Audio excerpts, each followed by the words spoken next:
know, this person in Isaiah's bed, can't you see them? They're trying to get some sleep. The bed's too short.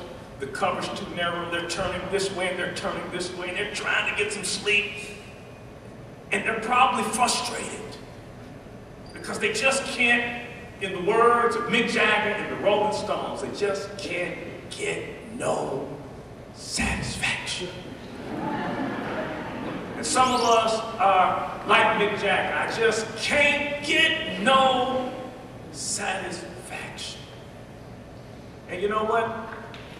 That is, sometimes frustration is not your greatest tragedy. It is your greatest glory. The fact that there's certain situations you just can't be satisfied with because the bed's too short and the cover's too narrow. Why can't this person in Isaiah's parable get to sleep? What's wrong? Is the bed too big for the man? Or is the man too big for the bed? His problem is not that the bed is too big for the man. His problem is that the man is too big for the bed. And the reason why many of us are frustrated is because we are in situations and circumstances and relationships and have goals and have dreams that are too small for us. And God is saying, I'm going to frustrate you because your goals in life and your purpose in life is too small for you. The bed is too small. The cover is too narrow. People who spend their life doing nothing but running down people and gossiping. Well, the reason why you're frustrated is because you're bigger than that. All you do is hate on other people and are jealous of other people. You're bigger than that. The bed's too small. The cover's too narrow. If all you are is a person that plays musical beds, if all you do is if you're a sexual predator or if you allow yourself to become the prey of a sexual predator, and all you allow yourself to be used by people sexually, and then you after one bad relationship after another bad relationship in which you know you're being used or you're being the user, and all of a sudden your esteem is down, you don't feel good about yourself, and your feelings are hurt. Well, there's a reason why. Because you were not meant to be somebody's booty call. The bed's too short. The cover is too narrow. You were, amen, made to be somebody's wife. Amen. Not a booty call. Put a ring on it. All the single ladies, put a ring on it. The bed's too short. Amen. The cover's too narrow. Person who's strung out on drugs. I pastor in a poor neighborhood. I see people strung out on drugs. There's a woman in our church right now who's on crack cocaine for 20 years. But Yvette now is in our church and is on staff in our church after being on drugs for 20 years. And I used to see her on the streets soliciting her body in our neighborhood, selling her body to get drugs. But she moved out of that. Now she's doing well, has her own place now. You know why?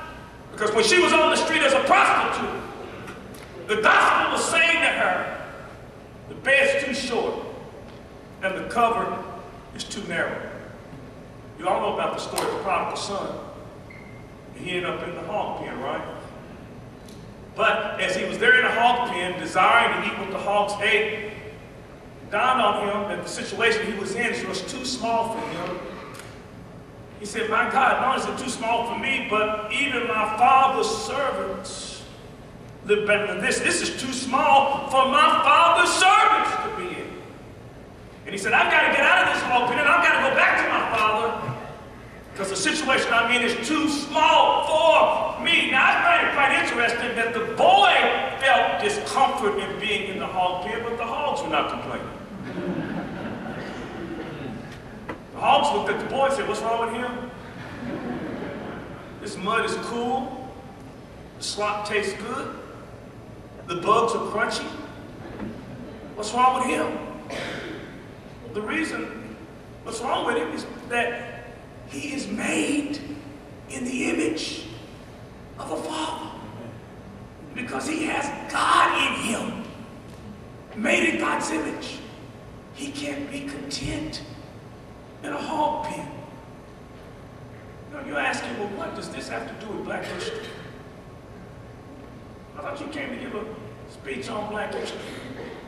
This has everything to do with black history. Because the reason we have Black History Month in February was because it was founded by the father of black history, whose name was Carter G. Woodson, who went to a college here in Kentucky, Berea College.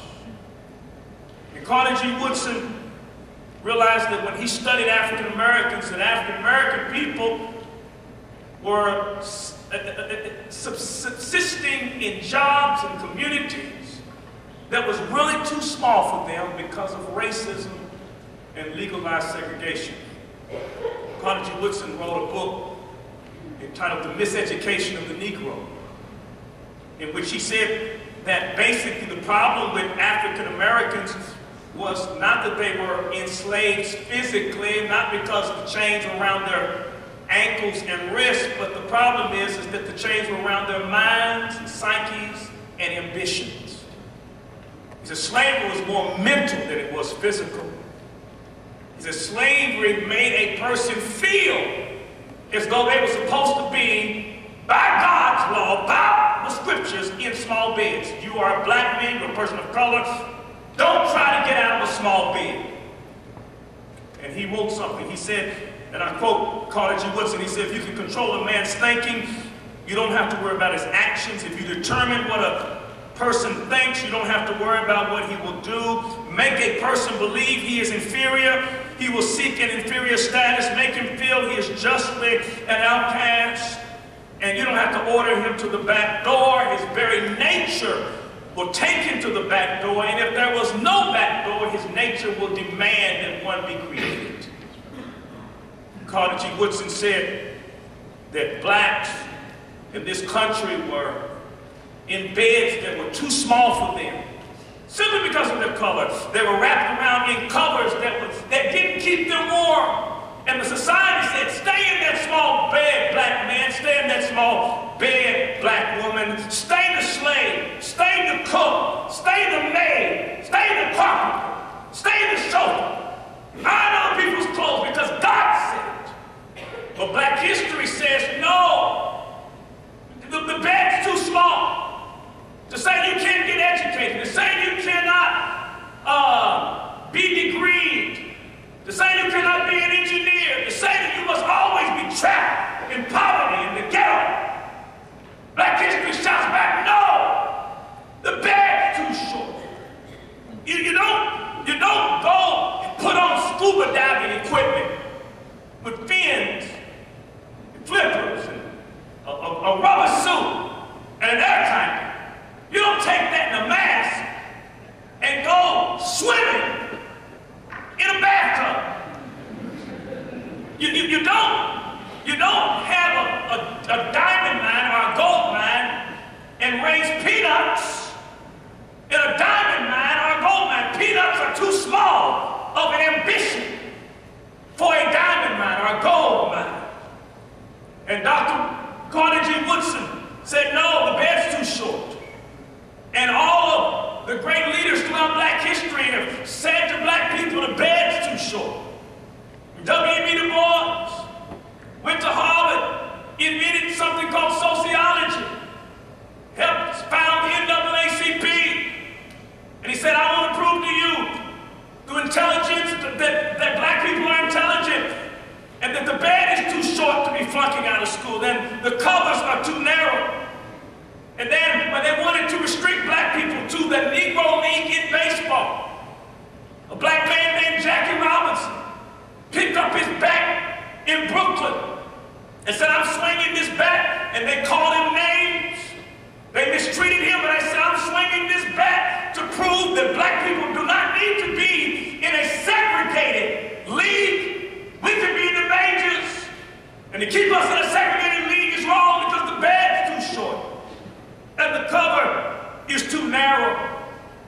And throughout history, that has been the message. The bed's too short. The cover's too narrow. I'm somebody. It didn't make any difference what color I am. I'm not going to stay in a narrow situation. Bed's too short. Cover's too narrow. Colin Powell. Condoleezza Rice. Secretary of State. Bed too short. Cover's too narrow. And then when they said, okay, you can be a senator, you can be a mayor, you can be a congressman. Well, what about the White House? Can't be president, can you? And last Thursday, I met with President Barack Obama. I was in Washington, D.C., and I had a meeting with 22 other people with the president sitting 2 seats away from me at the conference table, and he walked in, and I wanted to scream, but I had to keep my composure because him walking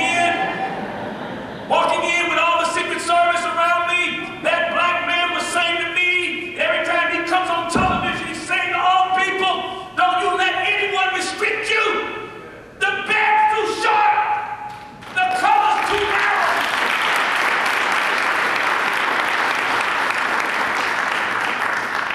It's a tragedy. Let me tell you what the great tragedy of life is. Most of us in here. It's not that you're in a bed that's too short and you're wrapped around covers that's too narrow, but you've gotten adjusted to it. You're used to it. You've accepted it. There's some drug dealers that should be on Wall Street. There's some kids who are out begging for pennies who should be at Campbellsville College. There's some people who are on welfare and are content to be on welfare when they should be entrepreneurs. Can you imagine Tiger Woods being content to be the champion of putt-putt golf? What's wrong with that picture? Bed's too short. Cover's too narrow. Can you imagine Beyonce being content just to do lip sync? Bed's too short. Cover's too narrow. Can you imagine Denzel Washington being content to play roles in the high school play and being happy? No! Bed's too short. Cover's too narrow. Can you imagine Barack Obama being content to be the president of the Pastor's Aid Committee? Bed too short. Cover too narrow. And I've come here to tell you that maybe the source of your frustration is a blessing from God. And God is saying to you, the bed's too short, the cover's too narrow. What you're dreaming about, what you're attempting to do with your life is too small for you, and I'm going to keep you frustrated.